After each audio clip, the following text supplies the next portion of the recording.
Full course yellow is deployed. Full course yellow is deployed. Yes, hello everybody, and welcome to another edition of Full Course Yellow in Pit Lane's weekly sort of get together, where we all sit around and gasbag about motorsport, or all things motorsport, for the next roughly an hour or so, depending on how much motorsport news there is to talk about. And there is quite a bit going around at the moment. We had somehow that very, very lucky young Australian, Oscar Piastri, managed to fluke another race win again, apparently. So that's he's very, very lucky, that Oscar Piastri, and poor Lando is very, very unlucky and should, of course, be a mile in front now. But anyway, he's not. Oscar Piastri is looking more and more, firming up more and more as the favourite to win the World Championship and become the third Australian to take that particular crown. So we're looking forward to that. Supercars are back this weekend down in Tasmania. Believe it or not, Supercars are back. Have you missed them? No? Well, we'll find out more about that a little later on. Also, we're talking about Formula One and Australians in Formula One. There might be one less fairly soon. The dogs are barking very, very loud at the moment that Jack Doohan will not be on the grid at Imola. Some people are reporting that the decision has been made already, but there's certainly nothing official at this stage, but certainly some people who should know, some people who are very respected in the world of Formula One journalism are basically saying no, the decision has been made, and Franco Colapinto will be replacing Jack Doohan for the next race at Imola. So we've got some sad two-wheel news. We had a tragedy last week, and we had another one this week over in England for the British Superbikes. 11 bikes and riders came to grief, and unfortunately 2 riders have lost their life, and we'll talk about that a little bit later as well. But right now, to talk about all things what's happening in terms of motor racing, we've got most of the regular crew here. We've got Peter Johnson, Craig Doc Latigo, Mark Jones, and Richard Outram all joining us. G'day, guys. Welcome to the program. Good evening. Hello, everyone. Hello, one and all. Well, it was another fabulous. Well, I think let's start with Oscar Piastri's win. Yet again, I think showed his maturity and showed his skill and. Showed that he's certainly not intimidated at all by Max Verstappen or Lando or anybody else out there. He basically he drove to the front. He started from third position, but he drove through to the front, and he ended up winning again. So so it's looking more and more. That's 3 in a row, and even the British media are now are increasingly going now. Oh, gee, he's pretty good. And I think hearing some of the comments from Lando Norris, I think that at the moment Oscar's got somewhere where he's living rent free at the moment inside Lando's head, because Lando seems a little bit concerned. One place that Oscar might be living is, I believe, Oscar's just bought himself a house just up the road from me here, up in Listerfield, up in my old stamping grounds at just outside of Roval. So a surprising place for someone to buy a house, but perhaps for his parents or for somebody. Slightly off topic, but still relevant. Josh Giddey played for one of the Frankston teams last night in the local league. Just decided they were short for the night, and his mate Jess said, "Can I bring a friend along?" And the team manager said, "Yeah." And his name's Josh, and she knew any different. And suddenly they've got a $250 million bloody NBA superstar. But look, Brett, just back onto the F1 thing. You and I have worked on cars, and we've spent a bit of time travelling together, and going around the countryside, and even thrown a spark plug or two at each other for shits and giggles and a bit of a fright. Have I ever left any tools around the seat or around in the pedals or anything like that in your car after I've been working on it, changing anything over? Not that I can think of. I certainly lost a socket a while back that I never found again. It fell down into the engine and was never heard of. Thankfully, never heard of again. It was rattling around somewhere, but it's I found Yes, one of I those imagine for it's you gone once. I don't know now. if it was the same one, but Yeah.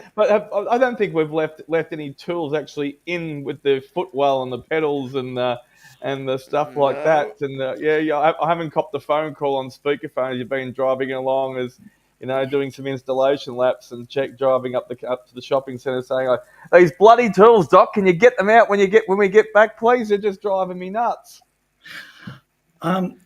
Brett, remember, someone did leave a screwdriver in a top fuel car one day at a Yeah. Culver. Yes, So what?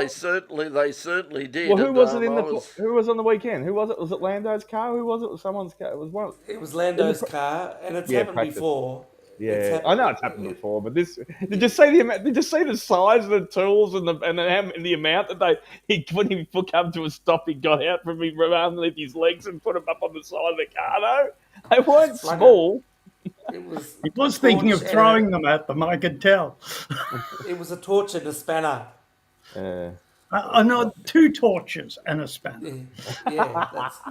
Yeah, it's a bit sloppy by all concerned. But yes, I was very very lucky. The incident that Richard is referring to is at Calder Park. One day I was filming Top Fuel Dragsters running, and Jim Reed was still racing at the time. And Jim took off and shot down the track in about 4 seconds at 300 and something miles per hour. And suddenly this blur went past Leon and dropped, and I heard a crunch, and I looked down basically between my feet, and there was a embedded into the concrete straight down was a Phillips head screwdriver, which had got hit by left somewhere behind, got hit by the blower belt, shot up in the air, and went up God knows how high in the air, and came down and missed me by about an inch. So No, and you asked if you were Jewish, and did you want to be circumcised? yeah, well, that's there. So that was that was pretty. Jonesy, I think you're on mute, mate. I think I've seen you move a No, couple I of think times. so. Yeah, Oh, okay, finally. I was going to say about 5. I did forget. I was trying to point out that Alex Albon at the Australian Grand Prix I think he went out in the session with the blower That's that right. they put on the Yeah. attached, and he Exactly. pulled Well over done. and pushed it out of the car and continued on. But he ended up getting a penalty for that. But yeah, that was it's remembered, hardly unheard of.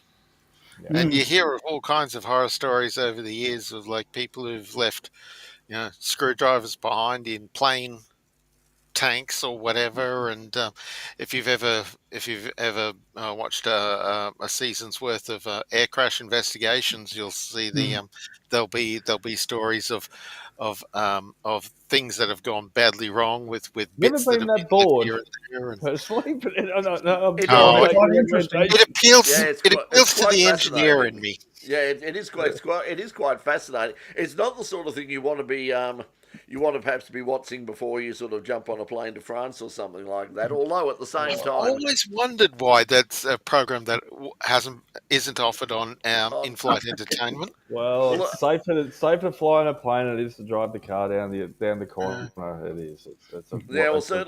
certainly around here it is. I mean, my God, I mean, as you would well know, Doc, there's some absolute lunatics out there on the. Yeah. Oh, I drive the past. I road. drive past your place every morning and night, and I wave to those lunatics. And We were very lucky on Monday. I was crossing the walked across the. Me and a couple of other people walked across the pedestrian crossing down at the shopping centre, and suddenly I heard a toot, and and people yelling, and I turned around and people running everywhere, and this idiot in a Jeep, brand new Jeep, just barreled straight through, a hand on the horn, went straight through at high speed through the pedestrian crossing, sending people everywhere. Then tried to take the corner to go out in the back, put it up onto 2 wheels, didn't roll over, and then went straight through the stop sign and crashed into a bus. So as you know, I've been walking across that pedestrian crossing before and been hit by a car, and 3 people called 000, and they got charged for hitting me. So I know exactly what you're talking about. That crossing, I have been hit. No, I live on a but yeah. I live on a descending corner, and my car has been hit twice by cars that were running wide through the corner, and then a couple of nights ago, there was a very loud incident where a woman's run into the back of two parked cars, lurched across the road and hit a trailer, and that was just 2 nights ago here. So and that was a very loud crash at the time. Yeah, it's crazy out there. Was It really is. yeah. It's much safer to be on a racetrack, that's for sure. Although, Well, unfortunately, getting as I back, said before, we do good have some segue again impacts. about your Jeep, Brett, because I was going to say if Not a Lewis segue. Hamilton was going around the car park as well too, he probably asked, "Would you like me to let him through as well?" So there's another good. That has to be. I mean, we've heard plenty of Lewis's ones before, and we've heard other drivers being sarcastic, but can't you tell there's some frustration there at the moment? Well, surprise! He's moving from the German precision engineering and structure of Mercedes to the to the Marx Keystone Brothers Cops. movie that is the Keystone Cops, or the Marx Brothers movie that is Ferrari. It's like, Chinese what do you drivers expect? Friday. which have the alphabet of plans. Plan Z, plan. I was going to Yeah, say, why I do you guess, ask if just they a want a good cup of one. tea for? They don't drink tea. That was a great one. It's a cup of coffee, you idiot. They wouldn't have known what he was talking about. Well, at least So he much gets the good better. coffee. Yeah, at least he gets good coffee there. The Ferrari catering is, of course, legendary, as it is with Ducati and MotoGP. They're both very well known for their extremely good catering and absolutely Correct, wonderful. Mondo. If only they could. If only that catering could supercharge the car. Did you Yeah, see? yeah. Did you see Saints' comment during the week last week after we did our full course yellow? And look, it's just stating Captain Obvious, But they said, "Oh, look, Carlos, why do you think Lewis or yourself haven't been able to get up to speed?" As a general consensus on, with Alex and that, and he said, "Oh, love Alex, get along really well. It's fantastic. But remember, he's been driving this bloody rig a bit longer than I have, and he's used to it. And he can get maximum out of it, even if whatever they do to it or change or develop." And he said, Lewis is exactly the same, different driving style, different machinery. Charles has been driving the thing a hell of a lot longer. He's getting the most out of it, wringing its neck, getting to the limit. And yeah, sometimes it doesn't always, he may never ever get to as good as what Charles does. And anyway, well, that's what Carlos said. Not in those words, of course. I've just, liberated a few of those. Yeah, paraphrase. Thank you, Jonesy. And that's stating the obvious. But this weight of expectation, people that are hardcore fans of F1 know. Well, the best outcome would be probably the other match it. But as everyone says, 3/10 of a second in Formula One days is huge. Yeah, it's certainly different. I was watching some old footage from back in the late 1970s on YouTube the other night, and it was like there was probably about 8 seconds between the front of the grid and the rear of the grid. And nowadays, I mean, it was just there's nothing like that nowadays. But yeah, it's like. But anyway, Oscar Piastri did get up to win again, and as SB is saying, the Sky Sports team couldn't have sounded more disappointed. No British bikes. Yeah, they weren't. You could tell they weren't happy, and they were really building it up for the start of the race. Like this is, Lando's going to be back in form, and he's going to be there, and he's in front of on the grid. He's out qualified Oscar, and this is going to be like a great race between Lando and Max, and Lando is going to come out on top. And well, it didn't happen that way, and it was they didn't sound all that thrilled. That's Oscar looked like he sure. made the rest of them look like they had the handbrake on. Did you watch? He drove very well. Did you watch Oscar's post pen straight after the race press conference? No, I didn't. Well, he just said, he goes, "What do you think?" He did it in his same mannerisms that he does lately, and he said, I knew there might be a little bit hectic at the start, so I bided my time, waited for the right moment. It came sooner than later, but I still bided my time, and I went for it when it was there, and bang. He said, and that's basically, Lando just basically, he's just strategically better. That's all it comes down to. Even if he's not fast on the day by a tenth or thereabouts, and he's in Lando. And don't get me wrong, I think Lando's a great driver as well too, but he just can't seem to put his all ducks in a row like we mentioned last week. But Oscar's he is just making the right decisions at the right time and judging it and smashing it. That's because he's had to try and fight for car spots in Brighton. That's right, yes, that's true. With Beck Judd. You got to just bide your time, wait for it. When they make a slip up, straight in there. Straight in there, yeah. Otherwise, yes. Yeah. Becky from Brighton here. But Pete, I mean, you probably got up at some ridiculous hour of the morning to watch. I caught the last. I watched the start of it. I was actually awake at that. I watched the start, and then I went. I was tired. And I went, no, I'll go back to bed and catch it. So just after. And the thing was, I mean, Oscar had just taken the lead, and I was pretty confident at that stage that when I woke up, about 4 hours later, that I was going to watch the rest of the race, and Oscar was probably still going to be in the lead, and that's the way it worked out. But I mean, has he called the bluff for Lando Norris now? Is Lando starting to look a bit shaky? I think so. I think what Oscar needs to do is to build enough of a gap between them. If they're going to be 1 and 2 in the championship, he needs to build enough of a gap between them so that later in the season, when they do maybe perhaps implement team orders, he's in the position where he benefits from them, because the gap will be that much bigger between them.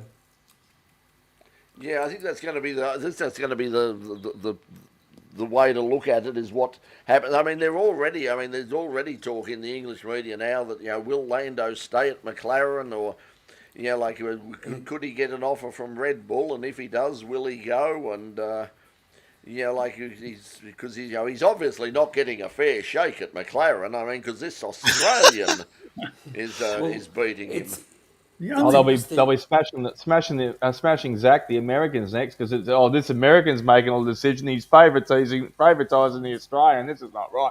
But remember, if we go back to we don't want to go too much about the merry-go-round of the driver swaps, and I did have a look at all the contracts all throughout, who's up and who's not, obviously, and what year and how long they're on, and what sort of money they're on. It all comes down to this year, Max. If Max jumps, that'll start the ball rolling. No one's going to move unless Max moves. And just getting back to the Grand Prix, on the when they were driving to the podium, because the podium's miles from anywhere, he was interviewed in the in the truck or whatever it was that they were driving back in, and he was no. They said, "Oh, take a seat," and he said, "No, I'm fine standing." And when he eventually did sit down after he was interviewed, Lando, his body language was like he was very down and he was almost like he didn't want to be there. So highlight of the weekend, because I watched the Thursday warm up and all the interviews afterwards, and they're like, I love doing the stuff that goes around it just as much as just watching the race or the highlights. And a highlight for the crowd, and obviously some of the drivers, even Lewis, it was probably his highlight, but I think he says it in jest, was everyone knows how good the Lego race was. It was 44,000. I heard about it. One of those.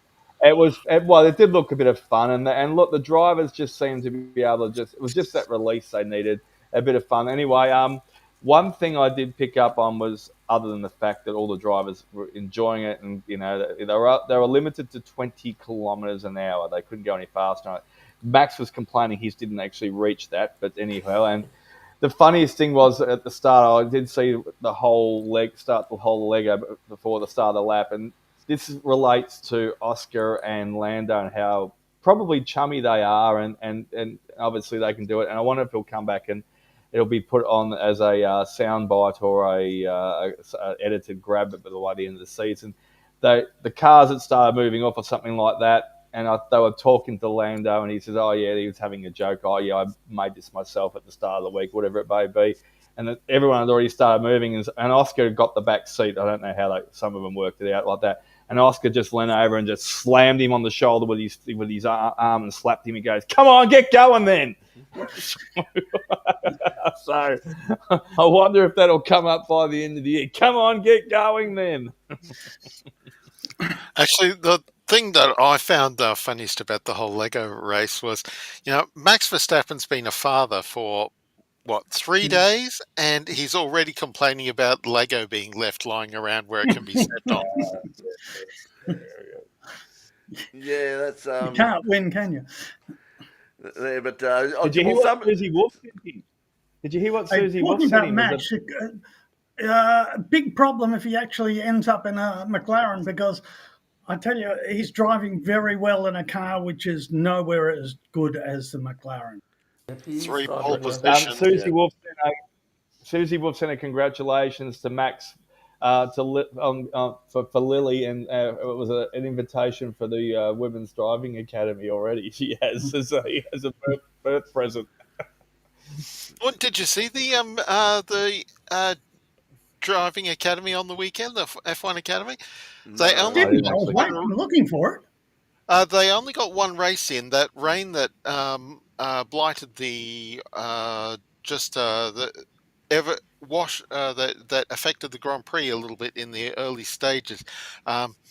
Washed out the Sunday race for the F1 Academy, but the Saturday race was a fascinating affair, and we saw the granddaughter of the Felbermeyer GT clan, Porsche GT racing clan, got started quite well from pole position in the reverse grid Saturday race. It's, I think, 8 grid positions they swap for reverse grid in the F1 Academy. But it was ex-Iron Dame Dorian Pan who raced through for the win, and she's a highly rated driver, is Pan, and the fastest driver in the championship this year, Chloe Chambers, was left a little bit back in the pack, a little bit. She, of course, being the pole sitter. The pole setter started from position 8. But yeah, Dorian Pan, in what was actually quite a fraught race. There was quite a bit of to and fro and contact and cars being pushed to and fro. They're working really hard, these. Chloe was quick in the top 5 most of the time last year too, Jonesy. Yeah. Yeah, no, she's an impressive talent, but by the same token, Pan is quite an experienced racer now, and that experience is standing her in good stead, and that was a pretty commanding win in the end.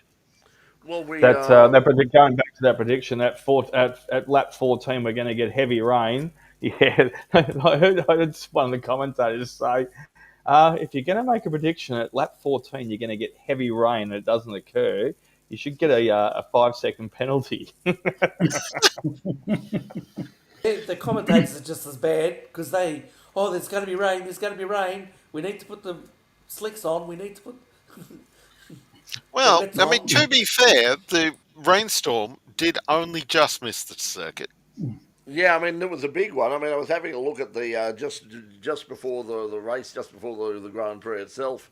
I had a look at the radar from Miami, and it was a big cell of heavy rain. It was like, oh, this is going to be chaos. But it just sort of, it did dropped a bit of rain in the morning, but it sort of fined up mostly for the Grand Prix, and so it didn't sort of have too much of an effect. But it looked like, because I was thinking at some stage, they're probably going to really have to delay this, and they might not even start it at all if that hits, because it looked pretty biblical.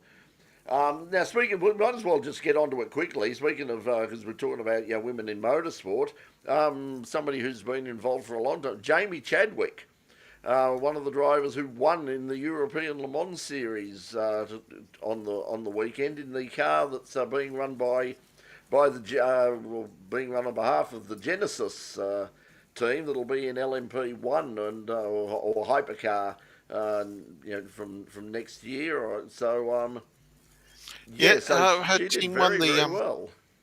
Her team won the opening round of the series at Barcelona. Almost won outright. She's in the pro-am. She races in one of the Pro-Am, pro-am yeah. cars, and She was won they won the actually. race outright this time. Oh, no. The CLX team won the. Oh, hang on. I'm looking at the wrong results. I was looking for some odd, stupid reason. I was looking at the Le Mans Cup results. Lotterman Cup. That was Yes. stupid. Which was the Saturday support race for LMP3s. That's a. Yeah, Yeah, That's so a. speaking it of sort was. of GT stuff, Brands Hatch, I watched the 2 races of that. That was very good. Anyone else see the bit of Brands Hatch? Didn't see it. Once again, there was so much on. I mean, we had, of course, we had Sydney Motorsport Park as well, and that was a dominant weekend for the Arise Ferrari team. Once again, not a huge field, but Saturday night they looked. I mean, we've got to get more lights at more racetracks in Australia because that looked $1 million on television. That stuff, even with a small field. So the Arise. Team of Shute and Evans won both races, and then in GT4 it was a big weekend for Andrew Madecki and Roland Gray and the Mustang. For they won both races in the Mechachrome GT4 series. So good weekend there. But yeah, there was just so No, much no. on. Tom Heyman and Max Gagan won the first race. Oh, did they win there? The Oh, okay. McLaren. I knew it was one of the Mustangs.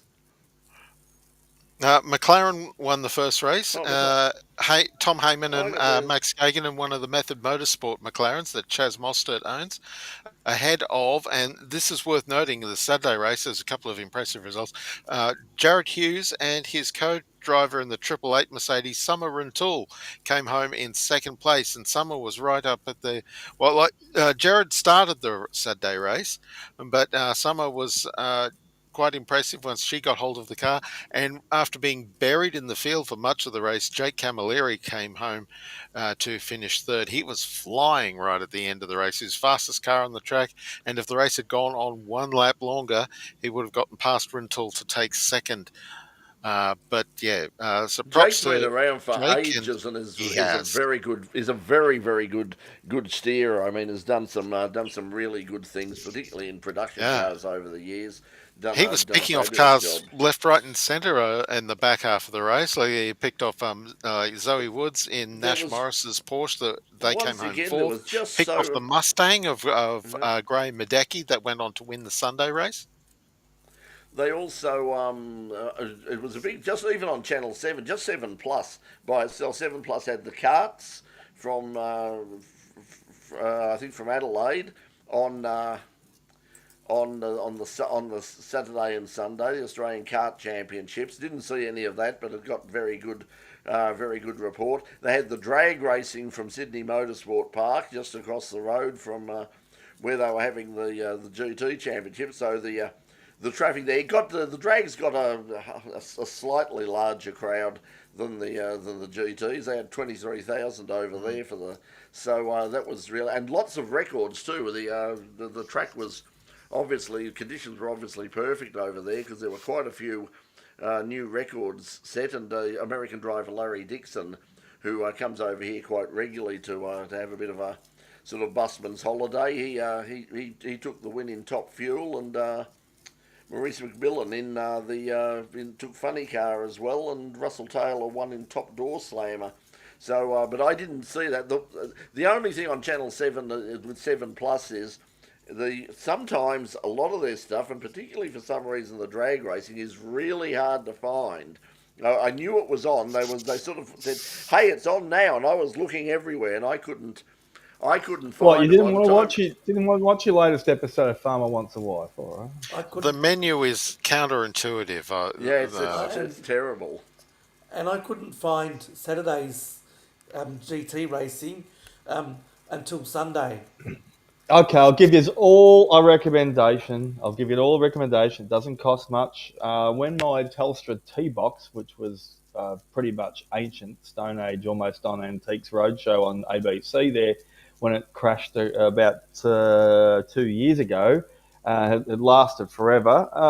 I got online and got a second-hand fetch box, and it was very cheap, and they are so user-friendly. And all you got to do is, yes, just hook it into all your different your 7 Plus and your SBS online and you know all that sort of stuff. Looking forward to Channel 31 Plus as well too. Going to be joining them soon, as Brett was announcing a couple of weeks ago. So Fetchbox, easy, bang, and it does have a nice little search engine. You click on the tab if you want to, put in the first couple of letters, and it brings up what you want. So I'm not endorsed, I'm not paid for, but I did land a gold nugget about 2 years ago. I don't know whether they're still even making fetch boxes anymore. Yeah, so. they are, because I got an email 2 days ago saying your fetch box and all the other ones are getting an upgrade to such and such and such during the course of this week. So look forward to some new features as well too. So they're even getting software upgrades.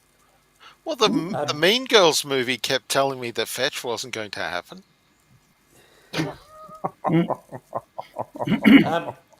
Is that Fletch? No. When I found Saturday's race on the Sunday, it said it had only been uploaded 4 hours ago, and that was That was the problem with the drag racing, because I'd got in late, because I actually ended up. I woke up at some ungodly hour at about 4:30 on Sunday morning. Couldn't get back to sleep and was thinking. I thought, oh bugger it, I'm going to go to MotorEx at the showgrounds. Yes, I saw your post. What was it like? It was at 5 o'clock in the morning. It was well. I mean, by the time because of course they are relying on our very efficient public transport system. So by the time I left here at about 8:30, and I didn't get there until nearly 11 o'clock.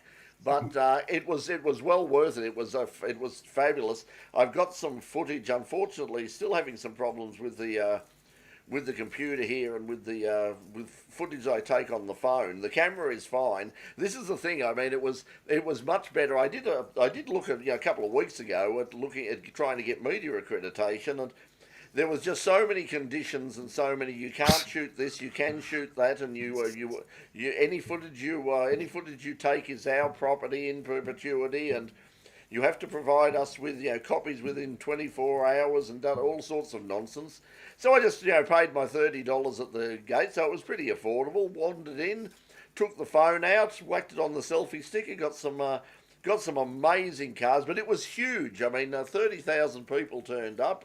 It was most of them there on the. They made it easy to get to. You could just they actually ran trains to the showgrounds, which they don't always do for events there, but they ran regular trains out there. So it was just get off the platform, walk in there, and the place was. You didn't see all of it. There was just I got through about the first. I walked into the first pavilion.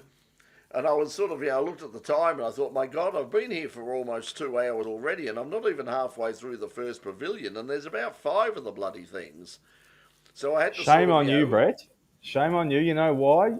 Did you actually go outside the realms of MotorEx? Because something that's right in your back alley, and of course mine, it's in my heritage too, in my DNA.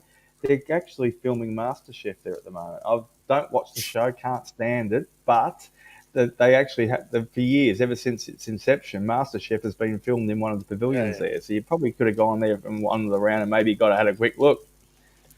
Yeah, my goodness, I imagine that they might have objected to the noise of motorsport going on. Yeah, well, it was certainly motorsport going on, because they had they had dyno sort of horsepower heroes happening on the what was the main arena at there at one stage. So that was happening, but they also had out in sort of the car park area. They also had drifting going on. It was a very small area, but the drift guys put on a hell of a show. So that was pretty much going all day. There were hundreds, and the quality of cars. As I said, I'll get it up onto the YouTube channel as soon as I can. I just had all sorts of problems downloading it off of the, and I also ran out of batteries. And this is one of the problems I've had, is that if I found that if I filmed stuff on the phone and it suddenly dies because the batteries run out, it doesn't tend to save the last few shots I did. So I only got through about 3 and a bit of the pavilions. But yeah, great event. Highly recommended. If it is coming back next year, of course. Would highly recommend. But give yourself a full day. Don't think that I'll pop out for a couple of hours. That's what I thought. I thought, oh, I'll go out for a couple of hours and then I'll pop back into Melbourne. I'll grab some lunch from one of my favourite restaurants in there and be home sort of by about 5 o'clock. Well, as it turned out, I didn't get out of the place till they were literally, it was the last train out and they were closing the doors. Can I ask a question, Brett? Great day out. Yep. Just a great day out, but can I just ask for, say, a ratio or a percentage? How much, when it's, say, MotorEx, and I have seen a lot of advertisement before it comes up in your feeds, but how much would be, say, original cars if you're looking for an XA Superbird, 750 made? How many of those in original condition without a mark on, compared to anything customised? Is it 99 versus 1% or 50-50? No, it was 99% custom car. They were all custom. Right. They were all custom. Yep. There were a couple of sort of restored sort of classics there, but that's not what it was. It was and you mentioned the Falcon. One of the most popular attractions there was Cam Waters' car that he's been building up in his spare time with a few B. Yeah, the XB with we've got the lots and lots of Ford Performance Racing supercar bits on it, and looks an absolute weapon. So that was there, but yeah, you'll see the cars were just the standard was remarkable. I actually caught up with a couple of guys from one of the supercar teams who wanted to remain nameless because they were looking at one of the new drag cars that hasn't actually hit the track yet, but they were just looking at it, and his exact words were, "This makes what we're doing look like we're amateurs." It was just the quality of the workmanship was just amazing, and they were just. Are you excluding a Peter Ziveris team too? It was one of the other maybe in the championships. It wasn't that one. No, because this was because they're all obviously racing up. Well, Peter's actually taking a break from drag racing. At the moment. I saw that. Yeah. There was another team.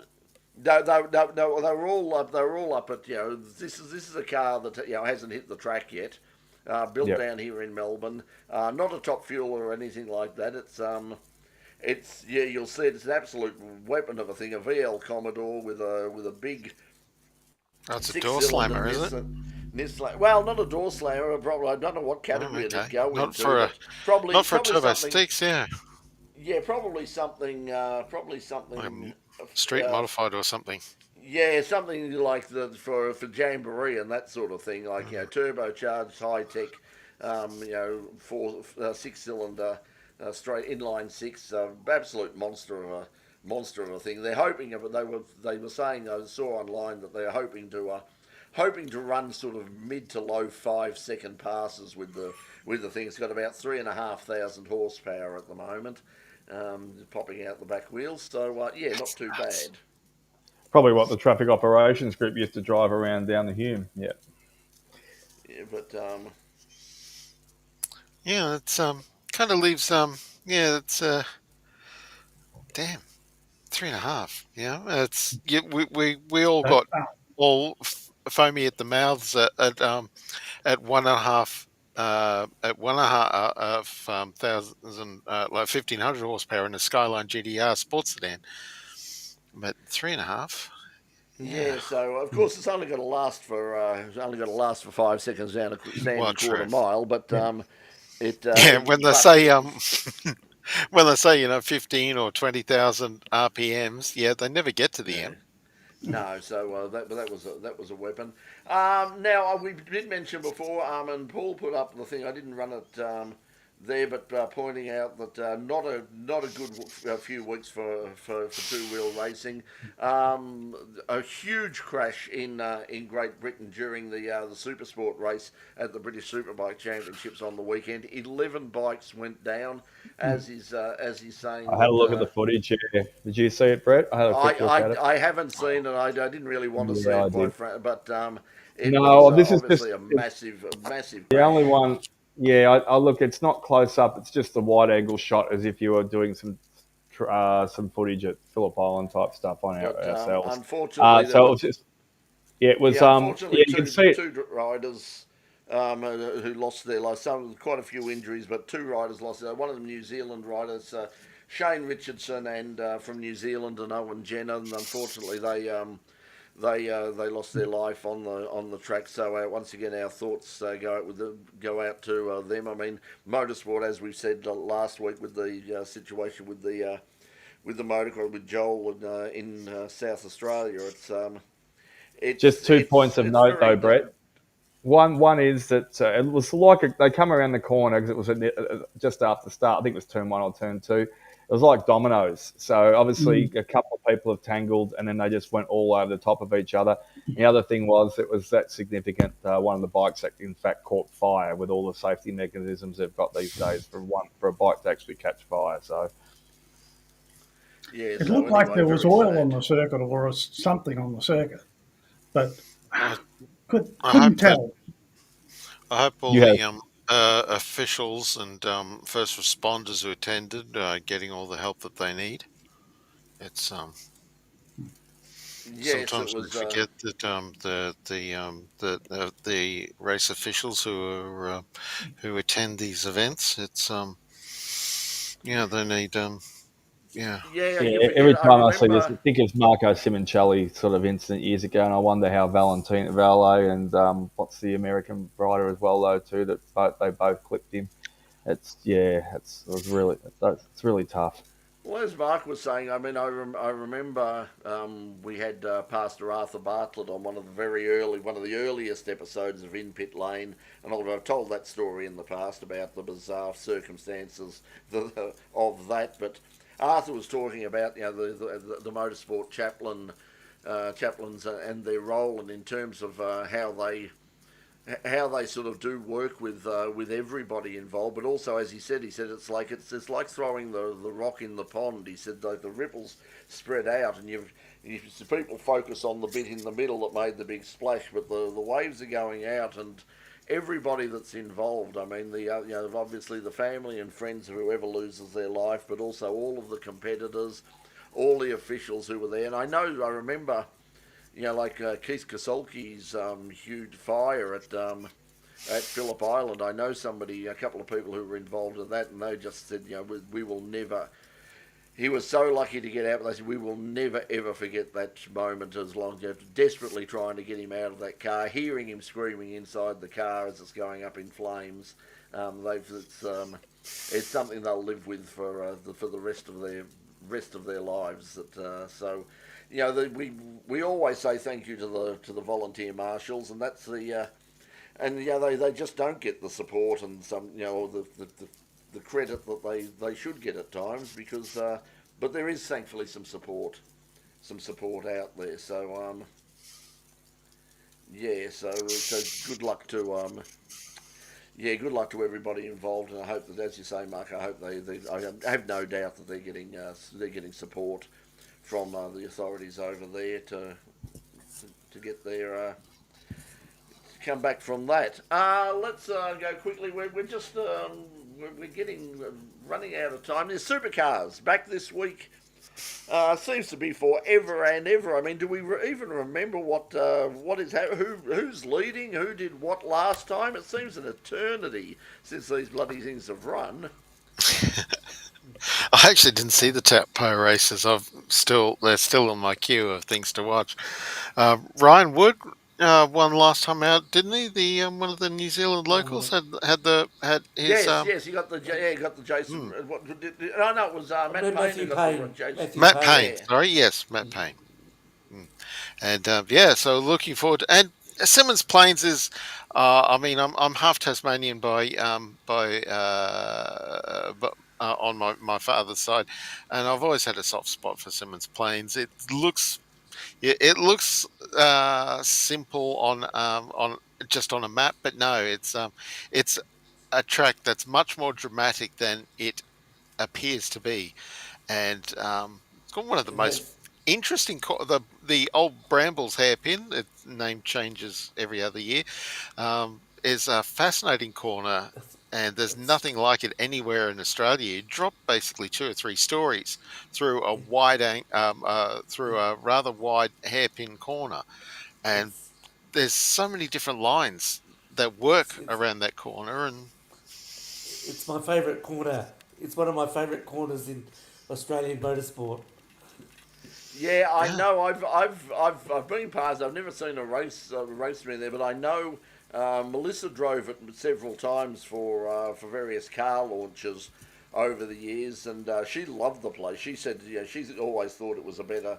She thought it was a better track to drive than Phillip Island was. She said Phillip Island was spectacular, but as she said, there's no straights on it. She said, and you think it's going to be actually, like so much slower than it actually is, but it's one of the fastest tracks in Australia. She said because there's no actual straights. You're on the limit the whole time, going around the back, and you're just slightly, because you're cornering, you're just slightly off balance, and it's just half a touch or something can send you off in a really big way. But yeah, and she loved that hairpin. She just said it was so much fun, playing Ask around. Moff, it And, sends you off. I think Moff's come off second best a few times in a couple of different categories. Everybody's come off at that track. I know Tom Randall is very fond of that. Is very fond of that as well. He's had a few offs there, but everybody sees it as a huge challenge. It's be interesting to see what sort of crowd they get. I mean, the Tasmanian government spend officially a shitload of money to make it happen down there. So A well, Tasmanian. for the longest time, it has been the most popular. Like Simmons Plain and Supercars event has had for the longest time the highest attendance of any Tasmanian sporting event. Well, Uh, they do suffer a lack of sporting events down there to a certain extent. So maybe. anyone who comes down to visit, it's a bit like Townsville. When the circus comes to town, everyone wants to go and watch it. So, Well, the AFL has been holding games in Tasmania for years, and it's still not close to a North crowd. Melbourne Hawthorn maybe have a couple of games a year, so they get Yeah, only get a couple. but the crowds Um, don't match. The crowds aren't like the crowds still go in greater Yeah, but numbers. no one's gone to a North Melbourne game in 20 years. That's well, why. that's true. Why? I'm going to ask a dumb question. They're shortening the Sunday race um, because of Yes. the fuel tanks. Why can't one of the challenges be that you save your fuel to run the? Surely Good on you, you'll Pete. be able. Yep, I agree with you. Good consensus. Yep, nothing wrong with coming up with a new idea. Yeah, the Groves want to come up and change the whole championship, whatever it be. Nothing wrong with Pete coming up with one too. Good on you, mate. Why can't they run at the full distance, at the original distance, and have one of the Yep. challenges be that you conserve fuel? Yeah, I think You they mean don't like want. That kind of drive reminds down me the of straight, turn the early. motor off, that sort of thing? Put your Well, It kind leg of out, reminds me of, pooch it along the Freddie Fe- Flintstone Feather, fe- style. feather the whale pedal. Yep. Yeah. Jamie reminds me a Whincup little bit of special. early '80s Formula One, where we had some ridiculous races where you'd have 3 or 4 cars run out of fuel on the last lap. And I'm thinking that's the kind of embarrassment that maybe supercars might You like had to it. avoid. You had it in the old World Sports Car Championship as well. There were times when the last few laps were, people like literally crawling around because it was like look, we're not going to make it. It was that Jamie Whincup thing. Some people went we're gonna go for it, and if we run out, we run out, and they did run out, and then eventually someone who was running in fourth or fifth place and was crawling around like a snail, came through and just on the last lap went past everybody else and drove to a win. It And looks I a think bit that's their good embarrassing. luck if that Well, it happens. is. I think It's Yeah, whether but it's good luck or it's also not a good good look driving. though. No. You know, it's yeah, yes, it's a great intellectual challenge, but by the same token, it's I'm not a good look. endorsing you, Pete. Looks I'm a on lot board with better you this like one. the Sydney night meeting. That looked good. Um, Banging doors and passing and repassing. But if they all suddenly go, oh, I can't accelerate now. I'm going to run out of fuel. It's not a good television watch. Yeah, that's right. that. Oh I well. think it. I mean, it's Yeah, different when it's the final stages of the Bathurst 1000. Sure, Yeah. run it.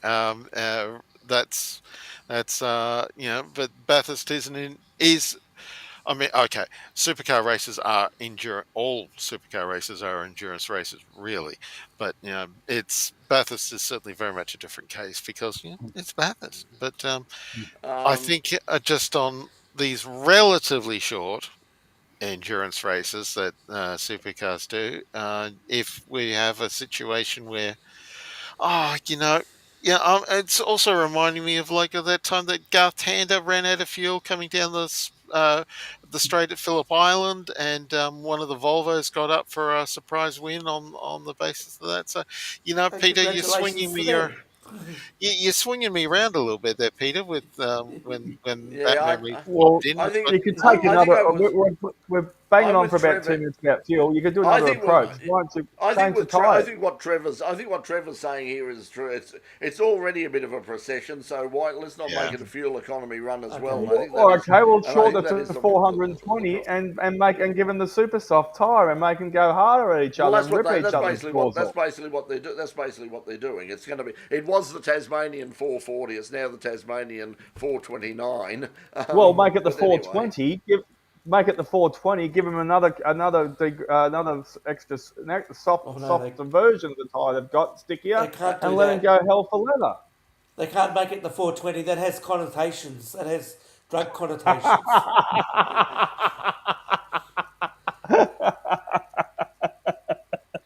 Phil is asking, would Uh, Tassie V8s have better attendance than the there's plenty Baskerville of Historics? 420 down in Tassie, Pete.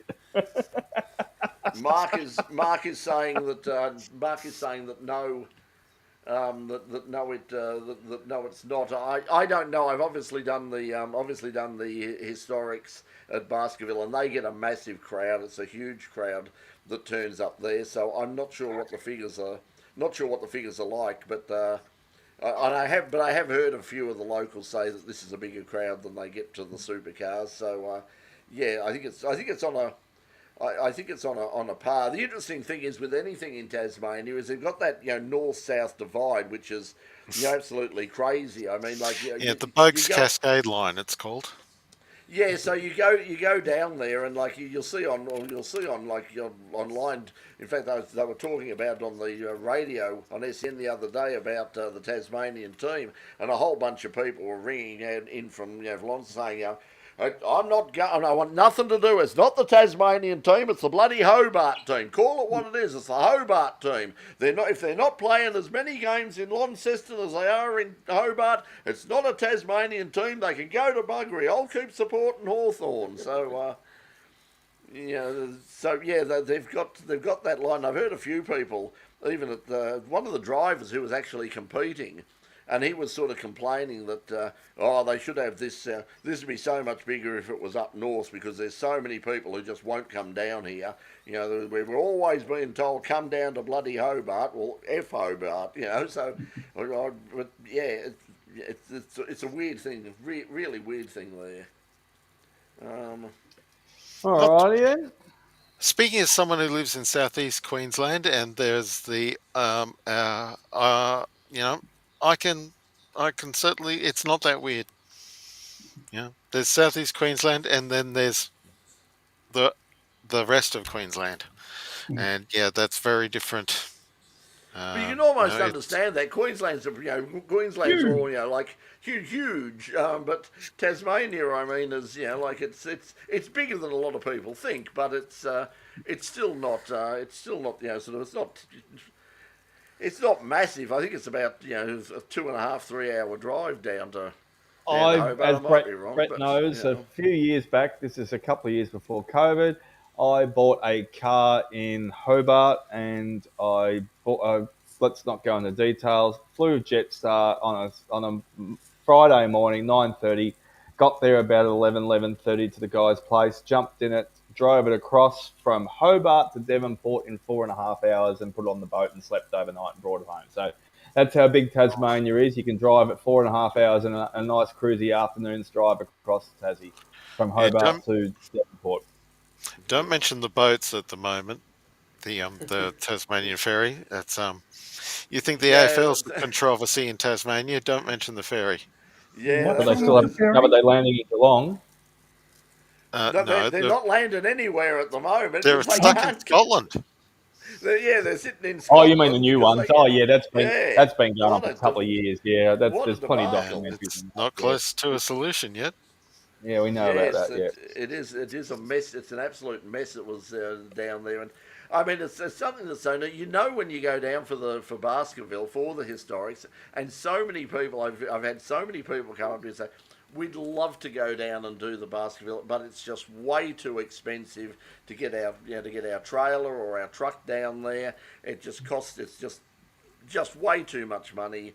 To go down there, and it's also, and even if you go prepared to pay for it, if you don't book sort of months in advance, and I know there's a lot of because they've got the old Holden, they're celebrating the history of Holden down there, and they've got a lot of 48 215s and FJs will be heading down there for the Baskerville Historic. And they've booked already. It was like they booked in February because they said it's the only way we can be guaranteed of getting down there. Because if you try to book now, yeah, you're going to have to leave earlier and earlier and earlier if you want to actually get there. take a Because I vehicle or think, caravan, you got about a 3 month wait. Yeah, yeah, it's like if you want to if you just want to go down on the Thursday, drive down and be there for Friday practice. Yeah, that's Well, booked already. well, maybe they need to take a leaf out of not on 420 again. well, a leaf out of McLaren's books, where you just drive the race car onto the boat and just like book it as a road car, Well, and then you that's pile all your tools inside the car. that's what some of the sports car guys did because they had. But that had to be the problem is the cars had to be road registered, which a lot of them were. A lot of the Group S cars were the MGs and that sort of Yeah, thing. they were, yeah. So that's what they did. They basically drove onto the ferry with all of their gear, and then they drove off at the other end. And people, race teams and friends in Tasmania were waiting for them. They'd taken their cars down to Baskerville, unloaded their cars, and then driven all the way up with their trailers and transporters to get the Victorian cars and the New South Wales cars down to the track. So it was quite a logistical process, but that was the affordable way to do it. All right, You know, well, over an hour anyway. what occurs? This could be a massive publicity opportunity when they bring these blaringly loud historic race cars off the boat under their own power. Yeah. Yeah, Driving an Alpha Formula 5000 off the ferry onto the wharf. I mean, think of the Wildlife imagery warriors that. will be everywhere. yeah, I think that's a bit hard to convince people that that's a road going car. But I know, No, I Bill, mean just for, not just It's a for car. the photo op. You know, just for But- well, speaking of the Formula 5000, Bill Hemming takes the famous Elfin Transporter down with a couple of cars, at least at least two or three. I think it holds two cars. He goes down there and he gets all our gear down there. I mean, that's how we've got our tripods and cameras and all the rest of the stuff down there. As we go over, I drive over to Bill's place, to the Elfin Heritage Centre, and basically dump everything into the passenger side of his transporter, and he drives it all down there, and then we pick it up. Then we pick it up when we get there, and then he drives it home for us. And we pick it up on the Tuesday, which is at the moment Wonderful, is man. usually Melbourne Cup Day. Yeah, terrific supporter of historic racing and loves that meeting, and has gone down every year. But as I keep saying, every year, if you get the opportunity to go and do it, it's or go and watch it. Even if you can't get your race car down there, just go down and have a look at it. And I imagine that once you do that, you'll be sitting there and going, I've got to get the race car back here because you'll be hooked. It's great there. Okay, anyway, let's we're right out of time. We've had our hour, and there's lots of stuff we haven't covered. We're going to have to leave it IndyCar this week. Yeah, IndyCar. Congratulations, NASCAR with boring Shane. NASCAR and the IndyCar and Super GT and all manner of wondrous things. But we don't have time because Donington Historics. Did you catch any, Brett? No, I didn't see a feed. From there. Oh, So there was feeds. There were feeds from Brands Hatch and all sorts of I watched both. club I watched both racing. Brands Hatch races. Yes, I did. Yes, I watched them Yeah, so it entirely. was a big it was a big weekend, and there'll be more happening this weekend. As someone else has put up, Winton have got a round of the New South. Last week we had a round of the AASA Victorian Motor Racing Championships. We're over at the Bend in South Australia. This weekend, the New South Wales State Championship are coming and having a round at Winton down here in Victoria, and it's picked up quite a few. Picked up a few of the locals as well. Also, a few people sort of getting in a run because sort of the week after that, the next round of the Victorian State Championship happening down at Phillip Island as well. You just stole my thunder. I was about to have a quick look at Jeff Bull's email. Actually, there you go. So that's happening. Then we'll give that. But anyway, let's get out of here because some of us have got work to do, and some of us have got stuff to. We've got to be up very Sleep early to in the get morning so we can do work. Yes, exactly. Okay, everybody. Thanks for joining us once again. Just so much to talk about, so little time. So we'll see you. Enjoy those Granny Smith apples down in Tassie. Yep. Catch you later, everybody. Good night. See ya. Bye for now.